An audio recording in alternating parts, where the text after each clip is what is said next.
Ce matin, heureusement, j'ai vérifié les références. J'avais donné une mauvaise référence pour le texte de départ. Si tu peux l'afficher, s'il te plaît, c'est dans le livre de la Genèse, au chapitre 15, du verset 13 à 15.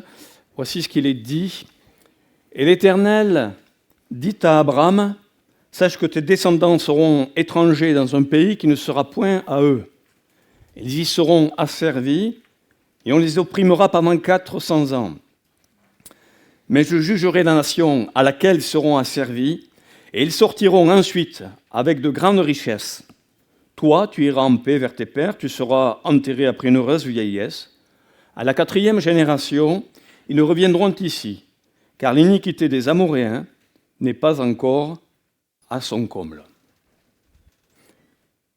Voilà, ici, Dieu s'adresse à Abraham, qui n'est pas encore Abraham, à Abraham, et il lui dit qu'il va recevoir une grande descendance dans le pays de Canaan.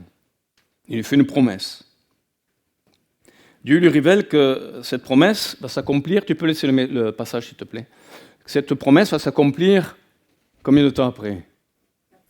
Au moins 400 ans après. Elle ne s'accomplit pas immédiatement. D'abord, il faut que ses descendants séjournent où ça ? Vous avez toutes les réponses. Allez, c'est peut-être la fête des mères, mais c'est la fête de tout le monde aujourd'hui. Aussi. Bonne fête aux mamans, mais aussi bonne fête à vous tous, pour qu'on puisse suivre. Je vous embête. Ces descendants séjourneront d'abord dans un pays étranger, où ils vont être pendant 400 ans utilisés comme asservis. C'est ce qu'il dira. Mais Dieu va les délivrer, comment ? Avec puissance, il nous est dit, et grande richesse. Ça, pour ceux qui ont fait l'étude au tabernacle et tout ça, on en a parlé. Et ils reviendront donc dans le pays promis. Mais il y a à la fin... Voilà, merci. À la fin, je ne trouvais pas le verset. À la fin, il nous est dit, ils reviendront ici, car l'iniquité des Amoréens n'est pas encore à son comble. Ce verset, depuis des années, me trotte dans la tête, j'essaie de le comprendre, et je me suis penché un peu plus, et je voudrais parler ce matin titre de mon message, c'est le temps de l'homme, le temps de l'être humain, face au temps de Dieu. Parce que là, on voit que Dieu parle sur des siècles à venir. Et il dit même à Abraham qu'il va avoir une heureuse vieillesse, il va mourir, il va être enterré, voilà. Mais il parle aussi de ce qui va se passer par la suite. Que nous révèle donc ce passage sur Dieu ? Déjà, on voit bien la différence entre l'homme et Dieu. L'homme, il ne sait pas de quoi demain sera fait. Il ne sait pas combien de temps il va vivre, il ne sait pas qu'est-ce qui va se passer par la suite, il ne sait pas qu'est-ce qui va se passer dans les générations futures, il ne sait pas tout ça. Il présume, il pense il espère, mais il reste assez limité. Il a une vision du temps très limitée, courte. On envisage sur la semaine, mais Marie me dit que la semaine, je vais finir, je serai là, etc. Vous êtes d'accord ? Ouais, vous êtes des hommes comme moi, des êtres humains. Et une perspective, il était préoccupé pour une descendance. Pour avoir une descendance, il n'a pas encore une descendance. Il s'est promis, il y a une descendance, il y aura des nations, etc. Il comprend qu'il va y avoir une descendance, Dieu lui dira, mais il se retrouve dans une situation limitée. Mais Dieu voit ici, on voit bien au travers de ce récit, que de ce récit, ne serait-ce que celui-ci, on voit bien que Dieu regarde au-delà du temps, il est au-dessus du temps, il est le maître du temps et des circonstances, il est Dieu tout-puissant. Abraham ne maîtrise pas les événements, il essaye des fois, comme tout être humain, de bricoler et d'assumer certaines choses, mais on voit bien qu'il ne va pas maîtriser la suite, alors que Dieu est souverain sur l'histoire des peuples. Et ça nous dépasse, nous qui sommes limités, finis, nous qui ne comprenons pas toujours ce qui se passe dans la vie. Voilà, on peut se poser des questions, on peut être surpris, mais Dieu n'est jamais surpris, lui. Il n'est jamais surpris, il n'est jamais dépassé. Alors Dieu montre ainsi qu'il agit selon son calendrier parfait. On comprend par ce récit que Dieu a un plan, un dessein, a des jalons qui sont là dans le temps. On le voit bien parce qu'il est fait mention de l'eschatologie. C'est quoi l'eschatologie ? Il nous est fait mention des temps de la fin, des temps qui seront après nous, que peut-être nous verrons, des choses qui se passent sur ce que Dieu va faire. Donc autant la Bible nous parle de la création et comment Dieu a fait les choses, autant elle nous amène jusqu'au bout du dessein de Dieu. Vous avez remarqué, Dieu est éternel. Le temps a été créé aussi pour l'humanité, la terre, les cieux, les étoiles, le soleil, etc., les saisons. Et l'homme retournera vers l'éternité Hein, c'est là le dessein de Dieu. Remarquez qu'entre la promesse et son accomplissement, il s'est passé plus de 4 siècles. Là, plus de 4 siècles. C'est un temps longtemps d'attente. C'est long. Alors, comment je vais aborder ce matin, je vais aller assez vite. Le temps, premièrement, selon la Bible, je voudrais vous préciser des choses. Et puis surtout, dans le second temps, comment comprendre ou mieux percevoir cela au niveau de notre petite vie. Hein, voilà, je l'exprime comme ça, pour montrer la différence. Hein. Comment je peux percevoir les réalités que Dieu me dit ce matin par rapport à ça, pour ma vie. Alors le temps, selon la Bible, n'est pas seulement chronologique. Tu peux enlever le texte si tu veux bien, merci. N'est pas seulement chronologique. Dans notre logique humaine, souvent le temps est... Voilà, peut-être c'est l'anniversaire de quelqu'un aujourd'hui. Non ? Bon. Mais c'est la fête des dames, par exemple. Bon. Ça a été institué par les hommes. Hein. Mais le temps, pour chacun d'entre nous, c'est les jours, les mois, les années, on fête les anniversaires, on fête ceci, cela, et c'est notre calendrier grégorien qui a voulu cela. D'ailleurs, c'est peut-être des fois navrant de vieillir toujours plus. Hein. On a des personnes ici qui sont âgées et on les honore, que Dieu vous bénisse, que vous puissiez aller plus loin dans le temps. Mais dans la Bible, Dieu regarde aussi... le temps, mais il ne dit pas seulement Israël reviendra dans 400 ans, il va expliquer certains événements qui vont arriver dans certains processus. Ici, vous avez vu que ce qui permettait qu'Israël revienne, il fallait que l'iniquité des Amoréens soit à leur comble. Hein, il y avait comme une raison d'être, hein, comment dire, le programme de Dieu se déclenche par rapport à certaines situations. Je n'ai pas trouvé la formulation qu'il fallait bien, mais vous avez compris. Dans la Bible, on voit que Dieu regarde à certaines situations, au concours de certaines circonstances, qui font que les choses vont se mettre en marche ou pas. Il voit par exemple l'état moral du peuple. On voit dans l'histoire d'Israël que quand le peuple est désobéissant, Dieu va permettre certaines choses, même des pays, des peuples, des autres nations, pour venir asservir, pour pouvoir leur parler. Et on va voir qu'entre le moment où Dieu prend une décision, le moment où il avertit et la décision est prise, il y a souvent du temps, j'en parlerai tout à l'heure. Donc pour Dieu, pour nous, humains, c'est le temps, c'est chronologique, c'est le temps qui passe chaque jour, les minutes, les secondes, les mois, les années, et plaise à Dieu qu'on puisse aller jusqu'au bout de ce qui nous est accordé, mais l'histoire avance selon le calendrier. Hein. Mais aussi, selon une réalité spirituelle, selon le monde de Dieu, selon le monde spirituel. Et il nous faut penser à cela, il ne faut pas qu'on oublie cela. D'ailleurs, si vous regardez dans le Nouveau Testament, il y a plusieurs mots, il y a au moins 3 mots grecs pour parler du temps, mais je voudrais parler que de 2, que vous allez comprendre facilement. Le premier, c'est chronos. Chronos, chronologie, un temps. C'est le temps de l'être humain, c'est notre temps, nous. Hein. C'est le temps pour l'homme. Mais Dieu agit lorsqu'un moment, il y a un accomplissement. Et Dieu donc voit le chronos, il a prévu le chronos, mais il y a aussi ce qu'on appelle le kairos, hein, K-A-I-R-O-S, hein, c'est-à-dire un temps spécifique de Dieu où Dieu a fait quelque chose de particulier. Par exemple, quand Jésus est venu sur terre, pourquoi il est venu pendant que les Romains occupaient la Palestine et Israël, etc. Pourquoi à ce moment-là et pas avant? Mais ça, c'était au temps marqué, au temps de Dieu. Souvent, il y a cette expression, au temps marqué, au temps de Dieu.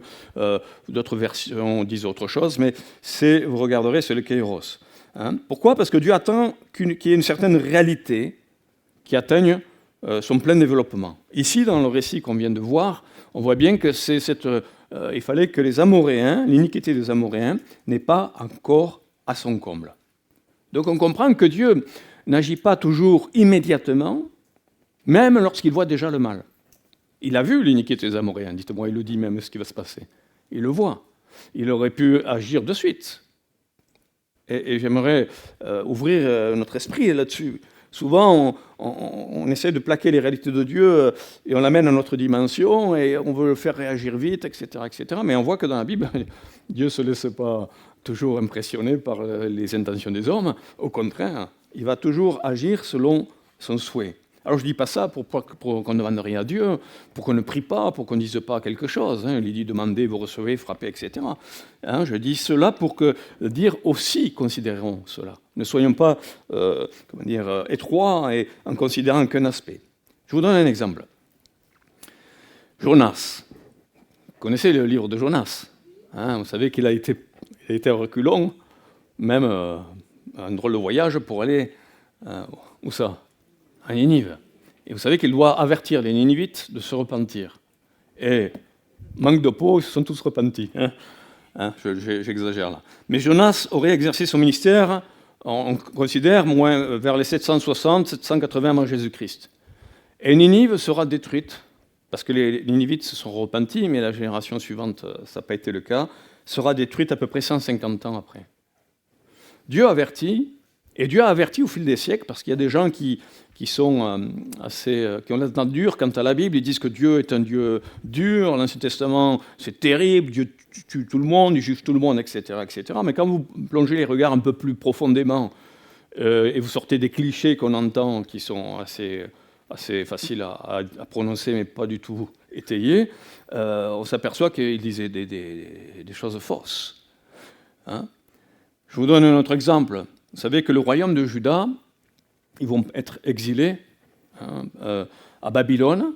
Et avant l'exil de Babylone, Dieu les a avertis des décennies avant, par des prophètes qui leur dites, avertissez.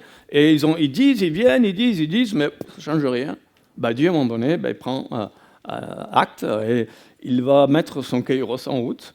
Et il va, quelque part, amener le peuple en exil. Non pas pour le mépriser, le détruire. Et ces 70 années d'exil vont être là pour les amener à se retourner vers Dieu, parce qu'ils ne comprennent pas. Et nous voyons que dans la Bible, il y a des situations où Dieu agit et avertit.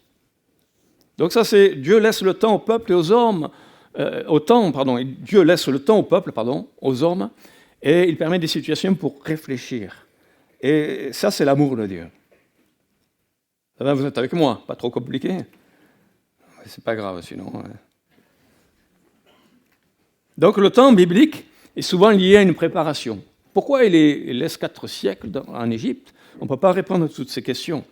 Mais vous savez combien de personnes sont rentrées quand Joseph va faire venir sa famille pour être en Égypte, pour être préservé de la famine ? Vous savez combien on estime de personnes ? 70 personnes. Et au bout de 4 siècles, ils sont, je le dis l'autre fois, 600 000 hommes de pied quand ils sortent d'Égypte. De 70, ils sont passés à 600 000. Donc vous voyez, des fois, le temps biblique est souvent lié à une préparation. Dieu est en train de multiplier son peuple, alors qu'ils sont asservis en Égypte. Et les autres nations, parce que je me rappelle à Morodon, on avait parlé des Madianites, les autres nations vont aussi se développer, les Amoréens, les Ammonites, les Madianites, etc., dans le contrée non loin de là où se trouve le peuple hébreu. On voit bien que les circonstances vont grandir, les choses vont se mettre en route, il n'y a pas encore les 12 tribus, il n'y a pas encore le peuple pleinement d'Israël, etc. Dieu ne va pas parler, ce n'est pas encore le temps de Moïse, c'est Abraham. Donc on voit bien que Dieu prépare son plan, déroule son plan au fur et à mesure. Si les hommes vivent dans le chronos, Dieu a lui des jalons à son kairos qui se met en route. Donc rien de ce qui se passe n'est vide ou stoppé, ou c'est pas, excusez-moi, de l'alternative. Dieu n'agit pas une fois là, puis là-bas. Dieu a un plan, mais entre ce point-là et ce point-là, il a prévu des choses. Et entre ce kairos et celui-ci, il y a tellement de choses qui se mettent en route. Parce que Dieu n'a pas une vision comme nous très étriquée, il a une vision globale, extraordinaire, formidable. Et les prophéties qu'il annonce, elles s'accomplissent toutes. Et il le dit. Et toutes les prophéties qui sont dans la parole, ce ne sont pas des prophéties en l'air, juste des belles phrases, mais c'est des réalités qui vont s'accomplir dans le temps. D'ailleurs, la Bible dit que le cœur du roi est un courant d'eau, c'est un verset que normalement j'ai mis, c'est Proverbe. Voilà, le cœur du roi est un courant d'eau, dans la main de l'Éternel, il incline partout où il veut. Ça veut dire quoi ? Ça veut dire que Dieu est le maître des circonstances, et même des rois de ce monde, ou des... Bon, je ne vais pas faire d'allusion. Des gens dans notre monde qui règnent, qui pensent que c'est eux qui maîtrisent parce qu'ils ont l'autorité. En fait, Dieu se sert de tous les événements pour arriver à ses fins, à ce dessein. Cinquièmement, le temps biblique, souligne et pourquoi il y a du temps, tu peux l'enlever, merci, pourquoi il y a du temps entre le moment où il avertit, où il dit, où il promet, et ça s'accomplit. Des fois, c'est des choses difficiles qu'il va promettre. C'est que Dieu ne détruit pas immédiatement les Amoréens. Vous avez vu, il ne dit pas, tu vois, ils sont comme ça, tu vas voir ce que je vais faire aux Amoréens, moi je vais les finir. Il laisse encore du temps. Pourquoi 4 siècles? Pourquoi il laisse faire? Pourquoi il laisse faire? Et des fois, dans nos questionnements, on se pose des choses, on va en parler tout à l'heure. Pourquoi il laisse faire, hein? On ne peut pas comprendre cela. Mais Dieu, il exerce sa justice et sa patience. Et il va parfois nous rappeler, c'est ce que dit le prochain verset, il nous rappelle qui il est, tu peux le mettre. Et l'Éternel passa devant lui, à Moïse, hein, qui voulait voir la gloire de Dieu. L'Éternel, Dieu miséricordieux et compatissant, lent à la colère, riche en bonté et en fidélité. Vous voyez, ce n'est pas juste la formulation poétique, c'est la réalité de qui est Dieu. Dieu est lent à la colère, riche en bonté et en fidélité. Alors, ça réfute tous ces versets, les propos de certains qui critiquent la Bible, qui disent que Dieu ceci et cela. Mais regardez, Dieu n'a pas chassé ou détruit les Amoréens, ou fait détruire les Amoréens au bout de 2 jours, de 2 mois, ou d'1 année, mais 4 siècles plus tard. 4 siècles plus tard. Alors, vous allez dire, oui, mais quand même, ils sont détruits. Dieu est patient,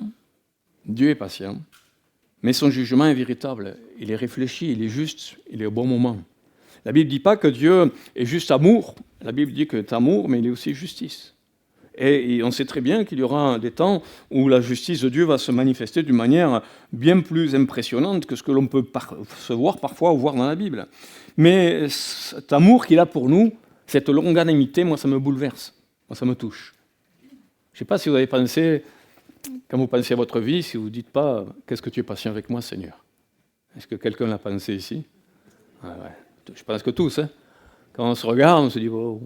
Des fois, on se dit oh, Seigneur, heureusement que tu es patient. Heureusement que tu es formidable. Et que tu es plein d'amour. Mais il ne veut pas patienter juste dire oh, c'est pas grave. Il veut nous changer, nous transformer, on en parlera. Jérémie 26, 2 dit ceci, et ces versets nous parlent aussi. Alors, 26, oui, c'est ça. Ainsi a dit l'Éternel, tiens-toi debout dans le parvis de la maison de l'Éternel, etc. Il invite Jérémie à parler.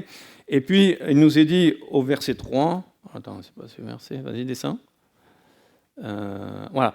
Ici, peut-être, au milieu, avec 4 lignes auparavant, avant le bas, peut-être écouteront-ils et reviendront-ils chacun de leur mauvaise voie.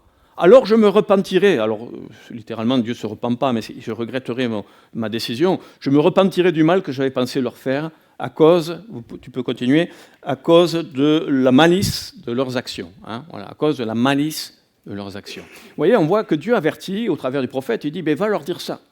Et s'ils se repentent, s'ils changent d'attitude, s'ils reviennent à leur mauvaise voie, je les pardonne. Je me repentirai, je regrette le mal que je ferai. Donc dans la Bible, le temps n'est pas seulement une durée, c'est bien plus que cela, vous l'avez compris, je l'espère.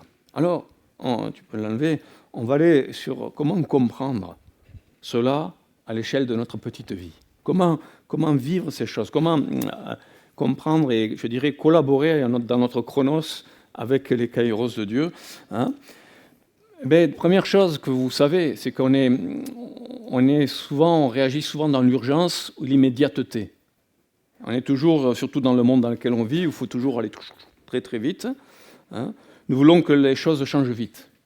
Je ne sais pas, hein, mais on veut que les choses changent vite. On veut tout comprendre rapidement. On veut voir des résultats tangibles, visibles dans l'instant ou dans les jours qui suivent rapidement. On veut esquiver le plus rapidement certaines situations.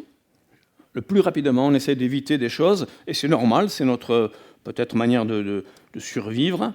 Mais nous restons collés quand même au chronos, à la chronologie, au temps. Et on ne veut pas trop considérer Dieu qui est en train de faire une œuvre que nous, on ne perçoit pas à ce moment-là. En fait, quand les situations sont compliquées, quand les choses sont là, nous le savons, il y a des moments où on veut les éviter. Mais en fait, Dieu, lui, a un plan. Il a un plan qui nous échappe parfois, mais Dieu veut transformer notre cœur, il veut nous faire mûrir, il veut agir au plus profond de notre être intérieur. C'est pas vrai ? Et c'est souvent comme ça que Dieu veut faire. Mais nous, on veut aller, de kairos en kairos. On voudrait que Dieu nous bénisse d'une manière extraordinaire, sans trop nous laisser interpeller, ou peut-être moins, ou qu'il agisse bien plus sur nous, comme ça, nous, on ne mûrit pas. Mais vous savez, en plus, nos émotions nous trompent, elles sont là, elles viennent comme un petit peu mettre du flou, du brouillard sur nos pensées, et nous sommes trompés, nous ne sommes pas toujours conscients de ces réalités. Nous vivons trop souvent dans l'urgence, et il faut s'arrêter. Et souvent dans la Bible, il dit « arrêtez-vous ». Levez votre tête, etc.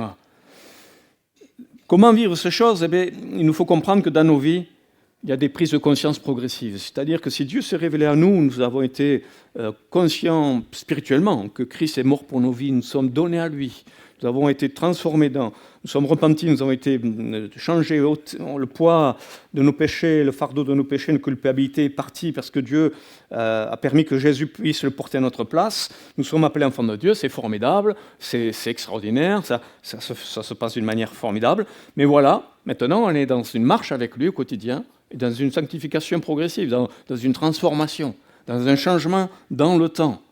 Et des fois on voudrait prendre des raccourcis.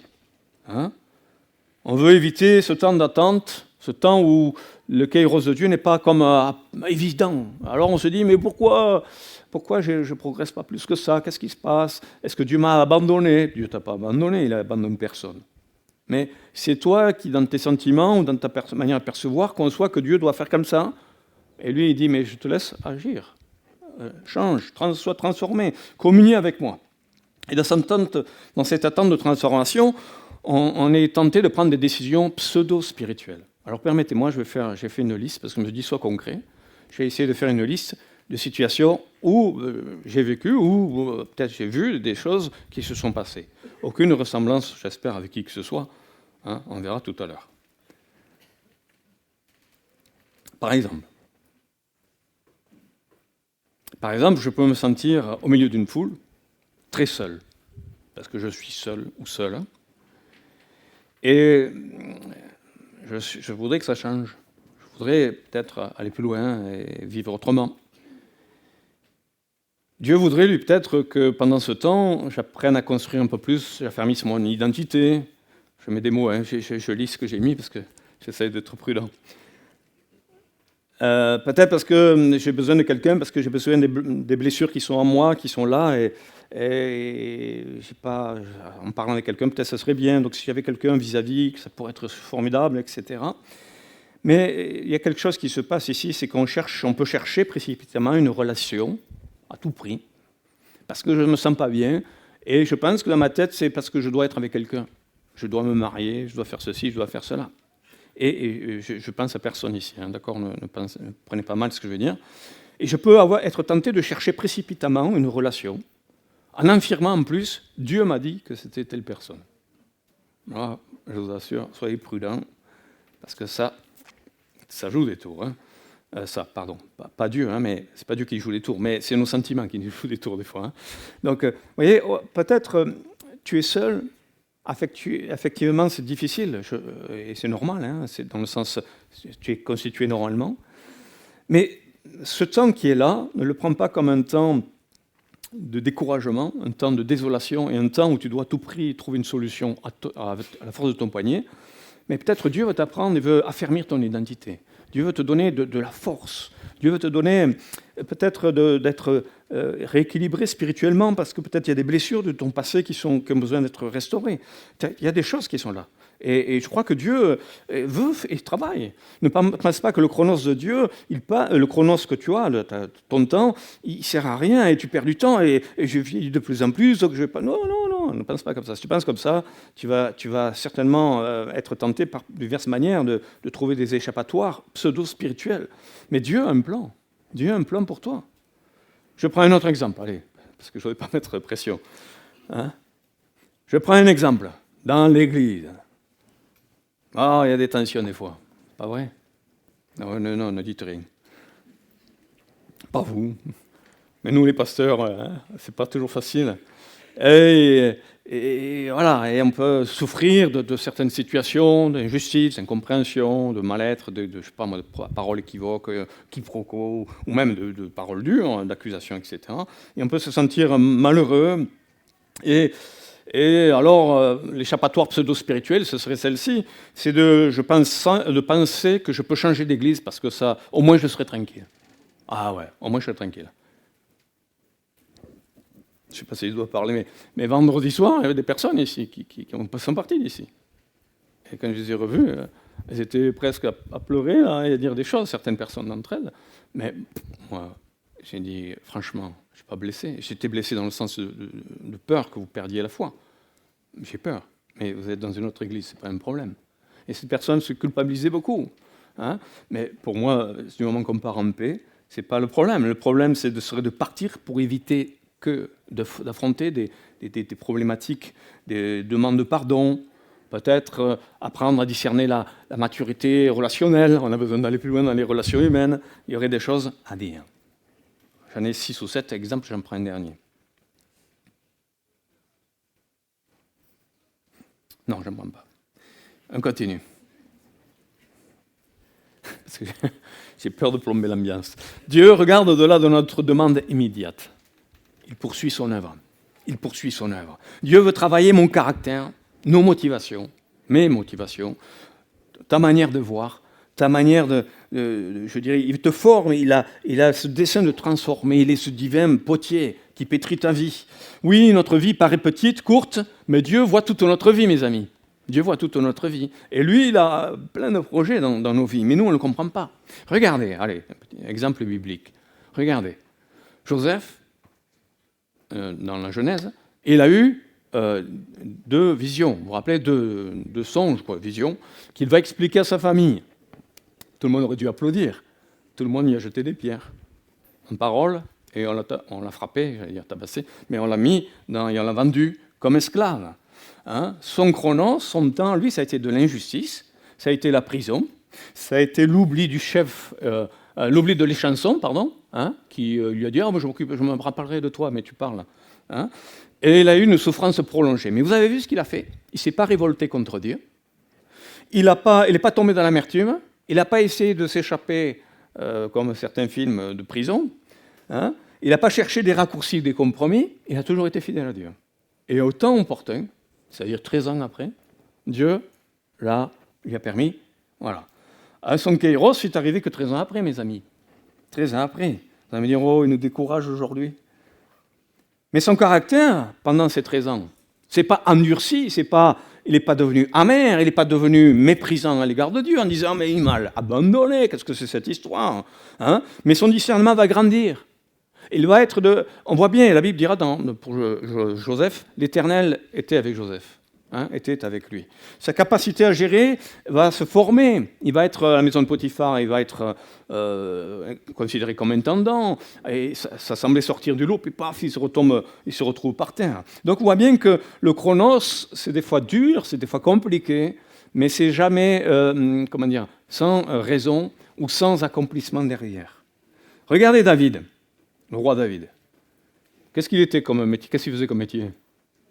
Berger, merci. Voici que David, un futur roi, est dans un champ de brebis. Hein. Lorsque Dieu choisit David pour devenir roi, il n'est même pas invité par son père. Hein, voilà. Il était en train de faire paître les brebis. Le prophète Samuel dit mais sont cela tous tes fils? Il en manque un peut-être. Ouais, ah oui, il y a David, on va le chercher. Hein. Et David vient. Mais regardez, il est où un roi? Et vous croyez qu'il est roi de suite? Vous savez combien de temps après il est roi? À peu près 15 ans. Entre 15 et 20 ans, on estime. Moins 15 ans, je prends le plus bas. Pour que ça ne dure pas longtemps. Il ne monte pas sur le trône immédiatement. Il ne dirige pas une armée immédiatement.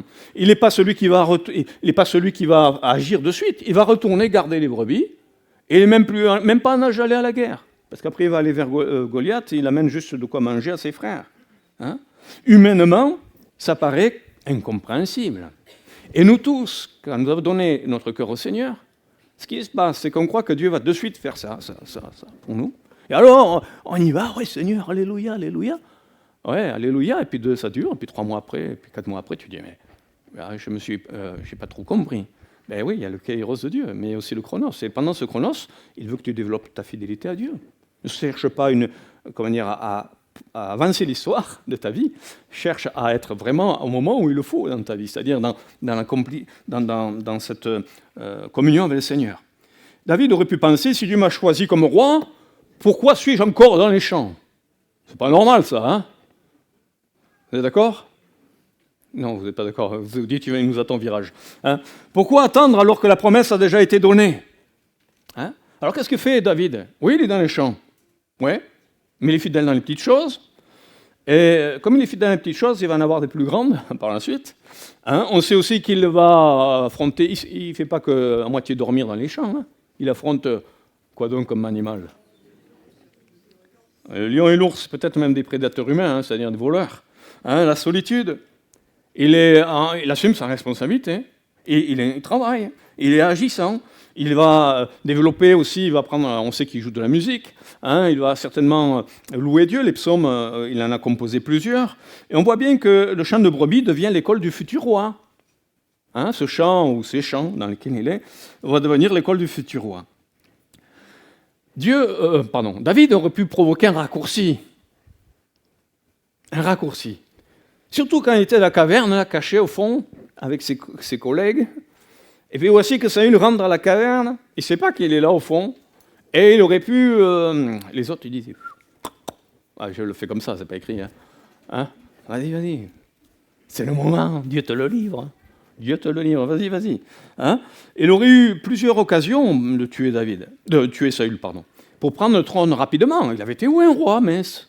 Il aurait pu, mais il refuse. Hein? Depuis 15 ans quand même, ça dure. Mais il comprend une chose qu'il nous faut comprendre nous aussi, c'est qu'une promesse de Dieu ne doit pas être accomplie par des moyens humains, par des moyens qui sont contraires au caractère de Dieu. Tu ne peux pas prendre un raccourci. Je suis désolé de le dire, c'est le vieux pasteur qui vous parle. Hein? David préfère attendre le temps de Dieu, et il a raison, plutôt que de saisir le trône par ses propres forces. Et ça nous fait réfléchir, hein. C'est pareil dans le service. Allez, j'ai bientôt fini. Le silence ne signifie pas forcément être inactif. Et c'est ça notre problème. Nous, on pense que la vie chrétienne, c'est une vie où toujours il y a des révélations tout le temps. Bien sûr qu'il faut vivre la vie de l'esprit. Et j'y aspire aussi. Je crois aux dons spirituels, je peux voir plusieurs choses, bien sûr. Mais ce n'est pas obligatoirement sine qua non que ça. Il y a aussi cette partie-là. Ce dessous de l'iceberg, qui est bien plus profond. Hein? Et parfois, on peut penser que s'il n'y a pas le haut de l'iceberg, il n'y a pas le dessous. Mais développe le dessous. Développe ce temps où tout semble être inactif, a priori. Mais tu sais, quand tu ouvres la parole, ce n'est pas inactif. Quand tu pries, ce n'est pas inactif. Regardez, une racine sous terre, un arbre. Vous ne voyez pas toujours la racine, mais elle est importante. Et dans la vie, il nous faut faire attention à ces choses et il nous faut développer cette réalité-là. Ce n'est pas parce qu'il y a du silence que Dieu n'est pas agissant. Mais Dieu agit même dans le silence. Et puis, changeons donc notre manière de voir ces moments d'attente du Kairos. Ils ne sont pas là. Ils ne sont pas là. Là, aujourd'hui, faut-il se décourager? Faut-il demander à Dieu de vraiment lui imposer les choses, le timing à lui? Ce que ce n'est pas nous à nous soumettre à sa volonté. Vous savez, lorsque tu intercèdes pour des personnes, rien ne change en apparence. Des fois même, tu pries pour ton mari. J'espère que vous priez pour votre mari. Il te semble que tout démontre le contraire. Il s'endurcit, il te dit des choses qui sont difficiles, et même presque il te mord quand tu parles de Dieu. Peut-être il vaut mieux pas trop parler de Dieu, ça ne veut pas dire que tu renies Dieu, mais ça veut dire laisse-le faire ses démarches. Il semble plus endurci. Mais crois bien que Dieu est à l'œuvre. Crois-le, vraiment, Dieu est à l'œuvre, même si tu ne le vois pas. On prie pour les persécutés. Et la semaine prochaine, le week-end prochain, avec M. Varton, il va développer certainement beaucoup d'aspects concernant l'Église persécutée, et ça sera fort intéressant. Mais on a raison de prier pour l'Église persécutée, n'est-ce pas? On a raison, parce qu'il nous faut changer notre manière de voir les choses. Pas parce qu'on ne voit pas des choses éclatantes que Dieu n'agit pas. Et ce serait, excusez-moi, bafouer le nom de Dieu, ou qui est Dieu, de croire que tout doit être comme ça. Et Dieu est fait de diverses manières. Alors changeons notre manière de vivre l'attente. Alors une image simple, je conclus par une image simple qui me semble intéressante. Regardez un marin qui est monté dans un bateau à voile. Petit bateau, optimiste, je ne sais pas quoi, paquebot, je sais pas. Non, ouais, attendez, vous pouvez lever la main, vous qui êtes monté dans un bateau. Ah, je suis rassuré, parce que je me suis dit, personne... Je veux bien qu'on ne soit pas au bord d'une mer, mais quand même. Hein. Regardez les bateaux, oui, non, mais maintenant, écoutez ce que je vais vous dire. Hein. Le marin ne contrôle ni le vent, ni les saisons, ni les courants. Hein, normalement. Mais qu'est-ce qu'il fait le marin quand il a un bateau? Qu'est-ce qu'il fait? Il attend comme ça. Qu'est-ce qu'il fait? Il nettoie son bateau, il répare son bateau, il apprend peut-être à naviguer un peu mieux qu'avant parce des fois il s'est mis en danger. Il va rester attentif, il va avancer malgré tout. Vous voyez, il va faire ce qui est nécessaire pour que quand les choses sont propices, il puisse naviguer. Eh bien, le chrétien, lui, il fait quoi? Il fait pareil. Il entretient sa vie, il se tient devant Dieu, il apprend à naviguer dans la vie, il apprend à considérer les forces du vent de Dieu sur sa vie, il va apprendre toutes ces choses. Il ne reste pas en disant « Oh, aujourd'hui, il n'y a pas de vent !» à rouméguer. Il va se positionner et il va chercher à être travaillé afin que le moment où le kairos de Dieu sera dans sa vie, pour certaines circonstances, eh bien, il sera comme ce marin qui prend le large, qui navigue. Et notre responsabilité, le kairos appartient à Dieu, c'est la responsabilité de Dieu. Bien sûr qu'on peut collaborer avec lui dans beaucoup de choses, mais nous, notre responsabilité, c'est notre chronos. C'est pour ça que Paul dit rachetez le temps. Comme pour dire, perdez pas de temps à des futilités, allez à l'essentiel, cherchez Dieu. Hein, et laissez Dieu être prioritaire. Je vous le lis autrement, nous collaborons au kairos de Dieu lorsque nous vivons notre chronos avec un cœur malléable entre ses mains. J'ai mis deux phrases, où le kairos de Dieu trouve un terrain favorable lorsque notre chronos est vécu dans un cœur souple, malléable, enseignable et soumis à sa volonté. Que Dieu nous bénisse, on en a besoin, mais il sait le faire, hein, et il veut le faire. Donc ces temps d'attente ne dit pas « rien ne se passe, c'est triste, j'attends, il n'y a pas le vent, il n'y a pas ceci », mais il est en train de te former. Ne sois pas découragé, ne reste pas passif, mais n'oublie pas que ton chronos, c'est toi qui dois le gérer. C'est toi qui dois le gérer, ce n'est pas Dieu. Dieu il nous laisse libres. Et même s'il nous semble que les choses vont vers, pour les Amoréens, c'est les Amoréens, je ne me trompe pas, du verset du départ, ils ont eu du temps, au moins 4 siècles, pour pouvoir se repentir. Ils ne l'ont pas fait, c'était leur problème, mais s'ils s'étaient repentis, ils n'auraient peut-être pas subi ce que Dieu a dit. Et dans certaines réalités bibliques, il nous faut faire attention à ces choses-là. Que Dieu nous bénisse, on en a besoin. J'espère que ça n'a pas été trop compliqué. Si c'est compliqué, mais que Dieu éclaire votre cœur et mon cœur aussi,